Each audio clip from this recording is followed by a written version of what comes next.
checkbook register, and as we add new amounts, we want a line chart. Here, let me move this line chart over here to show you the end result. As we add new records here, we'll say 8/2/ no, just 82. This will be check 103, and we're going to take out 1,500. Okay, so we want this chart to automatically update to tell us our checkbook account balance in a line chart. So let's go over here. It's really going to involve doing a couple steps. We'll make a formula here. We'll make a chart. We'll make a chart. Then we have to make dynamic ranges with a formula.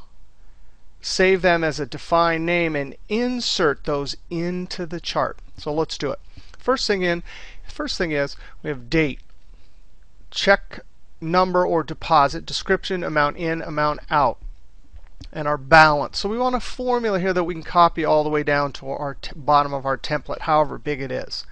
Now, the idea here is we're always going to take the one cell above the balance and either subtract the amount out or add the amount in. Well, we don't have to do individual formulas. We can do that all in one formula. Equals the one above plus the amount 2 cells to my left, the amount in minus this. And the reason why we can do that is there's always going to be, if there's something here, there's going to be a 0 there. And if there's something here, there's going to be nothing there. Okay? Now that formula works all the way down, but really it's kind of annoying, and it will mess up the chart if we keep this. So we need to do something dynamic. Use an if function to turn on and off the calculating ability. Now we have to pick something that will turn it on and off. And the way we do that is we say, hey, we're always entering a date. So whenever this is blank, then I want to show a blank here. Otherwise, if something's showing, then please use the formula. So we'll click here and hit F2. And I'm simply going to click right here and say if this cell reference right over here, this is a relative cell reference. If that is, this is the logical test, true or false. If that is equal to double quote is blank, comma. Now we have our logical test, true or false. The value if true, well, if it is blank, what do we want? The value if true is double quote, double quote. Now in essence, that's the turning on and off of the calculating. But really what we're doing is the value if true, what we're dumping into the cell is a blank, comma. Otherwise, we want to use our formula. Close parentheses, Control Enter. Now I'm going to double click and send it down because there's something below. It works just fine. All right, so there's a problem with this because you can see this is showing right here. I'm going to come right here and hit F2. You can see that the relative cell reference is this many over and this up. So actually, when we want to edit this formula, this needs to be 1, 2, 3, 4, 5, 6 cell references to my left. So I'm just going to click and drag it down. Now that'll work. Control Enter. Double click and send it down because there's formulas below. It repopulates all of those cells. All right, now the next thing is we need to create dynamic ranges and create a defined name. Then we'll create our chart and put those defined names into the chart. First, for our ranges, both of these ranges, we need the balance column and the date column. We are going to need to know how tall the range is. Well, we can simply use the count function. Count counts numbers. So I'm going to say this whole column right here. And this could be however big you want. Right now, it's just going to see 3 numbers, so it counts 3. So both of the ranges in the chart should be, for date, it should be 3 tall, and for all the numbers, it should be 3 tall. These numbers will be plotted on the vertical axis, and that will determine the line. And these will be on the horizontal axis. They will be the categories. Next, we need to create a formula for dynamic range. Offset is a great function. You could also use index. I have notes up here, actually on this sheet right here. So if you want to use index instead, watch that video right there. But here's the deal. Index is only if you have huge data sets. If you just have a checkbook, then go ahead and use offset. And offset is great because it will define a dynamic range. You just need to give it 5 arguments. Really, it's just, hey, where does your range start? if you want to move away from the starting range, for us, for example, that's going to be our starting range. If you want to move away, how many rows, how many columns, and then please tell me how tall and how wide your range is. So reference, we're always going to start right there. And I'm going to hit the F4 key because we're going to put this up into the name manager. Comma, how many rows from this A16 starting point do we want to go up or down? None. So I'm putting a comma. Do we need to move to the left or the right from that starting position? No way. So I'm putting a comma. Now the height, that's just this. F4. And by the way, this 3 will work for both ranges. So that's it, the 3. And this will change as we add new numbers down here. That count will change, 4, 5, etc. Finally, the width. Notice the square brackets. The square brackets always mean that the argument is optional. By default, it assumes that it's 1 column wide. So I'm going to leave it out and just put close parentheses. That little simple formula right there. I'm going to copy it first because I'm going to use it over here again.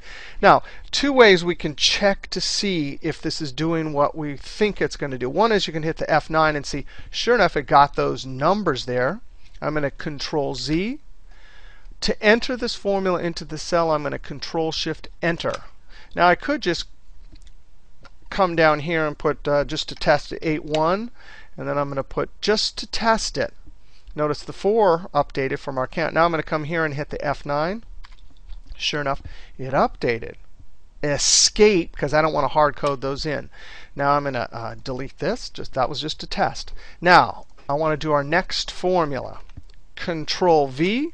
Now this is the exact same formula. Guess what? All I need to do is move this cell reference. So I'm going to do that same trick we just did a second ago. I'm going to go and move it over there. And now this one is going to define this range because the offset is still going to go 3 down, but it's going to start from where? From there. Control Shift Enter. Okay, now both of these formulas need to go into what's called a define name. So I'm going to click here, highlight it, Control C, escape. I'm going to use the keyboard shortcut Control F3. That opens up the name manager. And how do you like that? I still have these in there, so I'm going to quickly delete these. These are the ones I was using on the other sheet. And now we want to say new.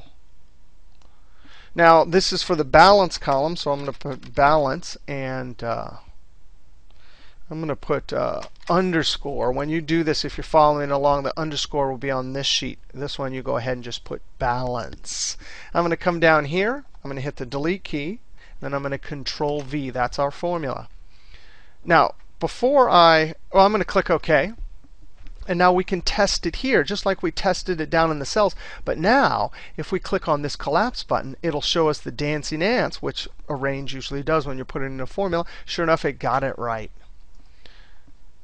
I'm going to click Close, and I'm going to come over here and scoop this out. I'm going to highlight it, Control C, Escape, Control F3, New, Date. I'm going to put an underscore. If you're trying it on this sheet, then you don't use an underscore. Highlight, Delete, Control V, click OK, test it. It's working. Uncollapse it. Click Close. Now we're ready to create our chart. Now, the tricky thing about dynamic charts is that you have to create your chart first and then insert those defined names. So I'm going to create the chart. I'm going to highlight the date, just these, and the label on the top, because that'll be the series name. I'm going to hold the Control key to highlight areas not next to each other. Highlight it. I go up to Insert, Charts, Line. I'm going to pick the first one. I'm going to point to the edge here. When I see that diagonal black arrow, I'm going to hold Shift and click and drag in just to make it a little bit smaller.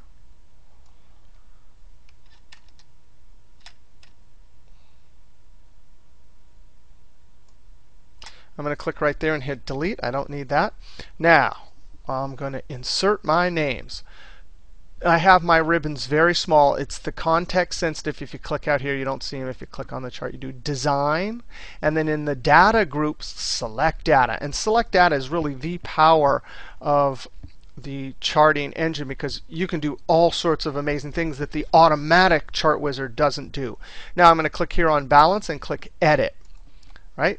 Here's a very important point. This one's fine. That's the name right there. But the series name, the way you do dynamic names is you got to keep that sheet reference part in and highlight just the cells and hit delete. Now we want to put our word balance there. You could either type it out or hit F3. F3, and I'm going to put balance. I'm going to double click that. F3 is paste name. Click OK. Edit over here. Very carefully get rid of the cell references, but not the sheet reference. F3, date. Click OK. Now something interesting, if you click back over here and hit edit, notice it puts a workbook reference. So really that trick of leaving the sheet name, inserting the name, was just a stepping stone to trick this to then get, because when we click OK, it puts the workbook, the name of the workbook, into the series values. Also, that balance, if I click OK, I have a problem here. Let's go look. If I go look at the Control F3 right here, let me collapse this down a little bit. If I click on balance and click edit, right there you can see that it already has sheet references. So those sheet references are there. They're just in the defined name. Now I'm not sure what that error was. I'm hoping it was just a false alarm. Now let's go ahead and try this. I'm going to say we have our automatic formulas here, our automatic charts here. 8/1. This is a deposit. It already looked like it worked fine there, and I'm going to come over here in the deposit. I'm going to deposit $2,000. Sure enough, now it works. Now on 8/2, I'm going to write a check 103, and I'm going to take out 1,500. So it looks like it's working just fine. So this was a checkbook with an automatic balance column. We created our count function just to count numbers. We created our two dynamic ranges with offset. We went up to define names, the name manager, and created those names with those formulas, created the chart, and inserted the names in. By the way, if you click on there, you can see up here there's the series function. And sure enough, just like we would expect, there's the workbook name right there, and the date. So there's the workbook name and the defined name, and down here is the workbook name and the defined name. All right, we'll see you next trick.